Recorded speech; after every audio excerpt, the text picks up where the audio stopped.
Le changement climatique pousse les assureurs à revoir l'allocation traditionnelle de leurs actifs. Deux mouvements sont en marche. D'un côté, les assureurs et autres gestionnaires d'actifs soutiennent les secteurs permettant de décarboner l'économie, comme celui des énergies renouvelables. De l'autre, le secteur financier s'engage à réduire les investissements dans les énergies fossiles, comme le charbon, et réduire ainsi les émissions de gaz à effet de serre. Les assureurs se dotent d'outils, se dotent d'objectifs, mais encore une fois, l'enjeu est vraiment conséquent. Un monde de degrés, il y a vraiment beaucoup de changements de paradigme dans la production d'énergie, mais aussi dans tous nos modes de consommation. Et donc, ça reste compliqué à appréhender. Pour ça, chez Carbone 4, on a développé une méthodologie qui s'appelle Carbon Impact Analytics, qui justement mesure l'empreinte carbone des investissements. Donc, ça va être les émissions induites par les activités financées, donc que ce soit les entreprises, les États, les projets, à la fois les émissions directes et indirectes, puisque le climat est un sujet systémique et donc il est nécessaire de prendre en compte les émissions indirectes. Les assureurs sont également actifs sur le marché des green bonds, le marché des obligations vertes, qui devrait dépasser en 2018 les 200 milliards de dollars selon les prévisions de l'agence Standard & Poor's. Ces obligations vertes sont destinées à financer des projets qui ont un impact environnemental positif dans des domaines aussi variés que les énergies renouvelables, les transports à faibles émissions de CO2 ou la gestion des déchets. Mais les assureurs sont encore limités dans leur reporting par le manque de données des entreprises dans lesquelles ils investissent. Des travaux sont en cours pour créer des indicateurs sur les secteurs prioritaires de l'énergie et des transports.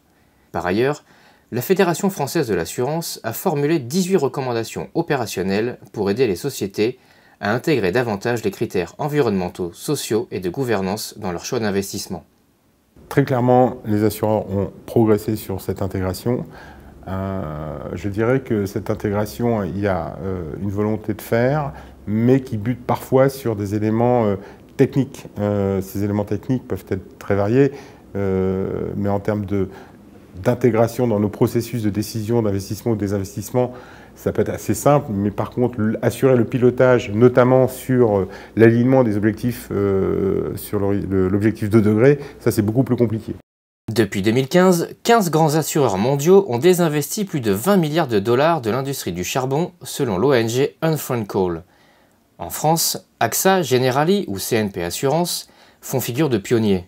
En 2015, AXA a annoncé un désinvestissement de 500 millions d'euros dans les groupes tirant plus de 50% de leur chiffre d'affaires du charbon. Aujourd'hui, AXA souhaite aller plus loin et désinvestir 3 milliards d'euros supplémentaires. En tant qu'assureur, on est aux premières loges du changement climatique.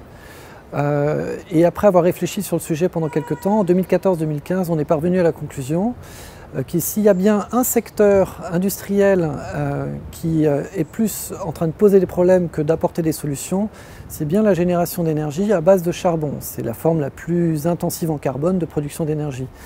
Cette décision était à la fois politique, puisqu'on voulait lancer un signal fort de proactivité sur le sujet du climat, et c'était également une décision financière, puisque loin de gréver nos portefeuilles, on estime qu'à long terme, c'est une décision qui fait sens financièrement, dans la mesure où certaines de ces entreprises pourraient voir leurs opérations entravées par le déploiement de contraintes sur les émissions de CO2. Malgré les efforts de certains assureurs, il faut encore beaucoup d'argent pour réussir la transition énergétique. En France, le plan national bas carbone nécessite 60 milliards d'euros par an, quand les dépenses plafonnent à 32 milliards d'euros en 2016, selon le laboratoire d'idées I4CE.